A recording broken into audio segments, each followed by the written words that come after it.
My fiancé. Gave me an ultimatum, her or my passion, so I chose my passion, and never looked back. I'm Caleb Turner, 33 now, sitting in my cluttered Nashville studio with guitars leaning against the wall and coffee cups scattered on the desk. I'm a musician, a producer, and I guess you could say I've made it.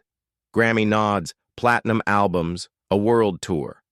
But a couple of years ago, I was staring down the barrel of a choice that tore me up. My fiancée Emma or my music. It wasn't just a decision, it was a gut punch, and I'm still sorting through the mess it left behind. Emma was 31, sharp and driven, working in PR with a corner office downtown. She had this way of filling a room, all confidence and charm. But there was this edge to her I didn't see at first. We'd been engaged for a year, planning a wedding at a little vineyard outside town, talking about kids someday. But music, my music, was where I lived. Late nights in the studio, the hum of my guitar, the rush of a crowd, it wasn't just a job, it was me. Emma saw it differently. To her, it was a risky side hustle, something I'd outgrow for a real life. She'd roll her eyes when I'd come home at 3 a.m., smelling like bar smoke, or when I'd skip her work events to play a gig at the Bluebird. Her ultimatum hit me one muggy August night in our apartment, a cramped one-bedroom with creaky floors and a view of the neon lights on Broadway. She stood by the kitchen counter, arms crossed, her dark hair pulled back tight. "Caleb, it's me or your music," she said, voice flat but eyes blazing. My stomach dropped. I loved her. God, I did. But her words felt like a leash. "I need both," I stammered, gripping the back of a chair. She laughed, bitter. "Music won't pay the bills, Caleb. You're not some rock star." That stung. I'd produced tracks that were climbing charts, but to her, I was just chasing dreams. Her brother Michael, 34, a cocky ad guy who always wore too much cologne, was there that night, lounging on our couch like he owned it. "Listen to her, man," he said with a smirk. "Get a desk job. Grow up." I wanted to punch him. Emma's friend Lisa, 30, a gossip who worked at a boutique on West End, nodded along. "Yeah, Caleb, be realistic." Realistic.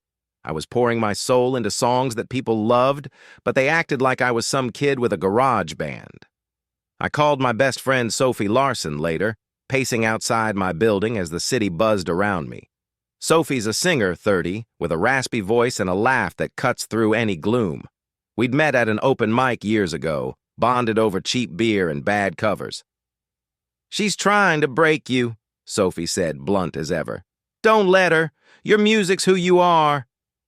I kicked a pebble, my chest tight. "But I love her, Soph. What if I'm wrong?" She sighed. "You're not. She's scared you'll outshine her."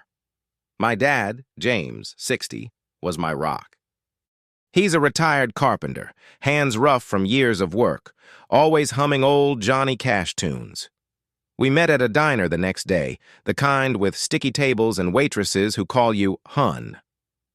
"Don't let her snuff out your fire, son," he said, stirring his coffee. "Your songs, they're you." My mom, Rachel, 58, was different. She's a worrier, always fussing over me like I'm still 10. At Sunday dinner in their cozy East Nashville bungalow, she grabbed my hand. "Caleb, don't lose Emma. She's good for you." Good. I felt like I was drowning. Then I saw it. Proof Emma wasn't just doubting me. She was tearing me down. Sophie texted me a screenshot of Emma's Instagram post, a subtle dig. Supporting a struggling artist is hard. Struggling? My tracks had millions of streams. I stared at my phone in our dim living room, the TV flickering some reality show Emma loved. My blood boiled. I dug deeper, found texts she'd sent Lisa. "Caleb's wasting his life on music." Wasting? I'd just gotten a Grammy nod. Sophie sent more, Lisa's group chat, calling my gigs delusional. I felt sick, betrayed, but also this fire I hadn't felt in months. Emma didn't stop. She told my band I was quitting music, which I only heard about when my drummer called. Confused. Quitting? I'd just booked a gig at the Ryman auditorium. I found an email she sent Michael plotting to get Caleb a real job. A real job? I was earning more than her, but she couldn't see it. Her fear wasn't just about stability. It was about control. She was terrified my music would take me places she couldn't follow. I wrestled with it for weeks, barely sleeping.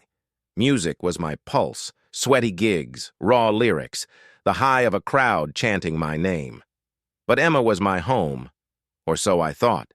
I'd catch myself staring at her while she slept, wondering if I could give it up for her. Then I'd pick up my guitar, and it was like the world made sense again. Sophie kept pushing. "You've got to choose you," she said one night at a dive bar, sliding me a whiskey. Prove her wrong. My manager, Anna, 45, a no-nonsense woman who'd seen it all, called me. "Your album's killing it, kid. Don't let her dim you." Dim me? Emma was trying to erase me. I started gathering proof like I was building a case, screenshots, recordings, even a voice memo from when Emma was on speakerphone saying, "I'll make Caleb quit." It felt obsessive, but I needed it, something to hold on to when doubt crept in. My mom kept calling, pleading, "Work it out with Emma, honey. Love's rare." Love? This didn't feel like love. It felt like war. The breaking point came at a family dinner at my parents' house, the air thick with tension and the smell of Mom's pot roast. Emma sat across from me, all smiles for my parents, then turned to them when I stepped out to grab a beer. "Caleb's music is a dead end," she said, loud enough for me to hear from the kitchen. My jaw clenched. I walked back in, voice steady. "It's my life, Emma." Michael, there as always, chuckled. "You're no Springsteen, dude." I ignored him. Lisa, tagging along, whispered to Mom, "He's throwing away his future." Throwing away? I'd sold out shows. I ended it a week later. I gave her back the ring, a simple band we'd picked out at a flea market. "Music's my life," I told her in our apartment. The words heavy but true. She screamed, "You'll crash and burn, Caleb." Crash? I was already flying. I moved out, crashing on Sophie's couch in her messy loft, surrounded by vinyl records and half-dead plants. It felt like freedom, but also like I'd ripped out half my heart. The Ryman gig was my reckoning. 2,000 fans packed the pews, the air electric. Sophie sang backup, her voice soaring. Mid-set, I stopped, heart pounding. "Someone told me to quit," I said, my voice echoing. The screens lit up with Emma's post. "Supporting a struggling artist is hard," the crowd gasped. I showed Michael's text. "We'll make him quit." Then Emma's recording, her voice cold. "I'll make Caleb quit music." I looked out at the sea of faces. She gave me an ultimatum. I chose my songs. I flashed my stats, millions of streams, a Grammy nod, a $10 million label deal. "This is my truth." Emma was there, in the back, her face pale. She shouted, "You're twisting it." Twisting? The crowd drowned her out, cheering, phones filming. Caleb's triumph trended by morning. My post about her lies, texts, posts, recordings, went viral, 800,000 views in a day. Emma's world crumbled. Her PR clients dropped her perfect image trashed. Michael's ad deals dried up. Lisa's boutique got hit with bad reviews after her rumors surfaced. They'd tried to cage me, but I was free. I didn't gloat. Okay, maybe a little. Sophie threw a party at her loft, all string lights and cheap wine. "You showed them," she said, hugging me. My dad clapped my shoulder. "Proud of you, son." My mom, quieter now, admitted, "I was wrong to doubt you." That hurt, but I let it go. I met Mia, a songwriter, 29, at a studio session. She's got this wild laugh and eyes that see right through me. "You fought for your soul," she said one night, curled up on my new couch, the city sparkling outside. "Soul? Yeah, I guess I did. Emma emailed me months later after my Grammy win. Caleb, I'm sorry. I was scared you'd fail. Scared? She'd tried to control me. I showed Mia, who just shrugged. She's lost. Keep going. I didn't reply. Lisa messaged, too, all tears. I didn't know how big you were. Big? I was just me. I blocked them both. Now Mia and I are engaged, planning a tour together.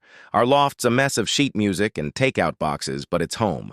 My label's growing, lifting up new artists. Sophie's running it with me, her energy unstoppable. My dad jams with us sometimes, grinning like a kid. Mom's still adjusting, but she's trying. Nashville's my city. It's honky-tonks and riverfront my backdrop. I'm not a legend or a titan. I'm Caleb, a guy who chose his music and built something real. Emma thought she'd break me. She didn't. My songs did.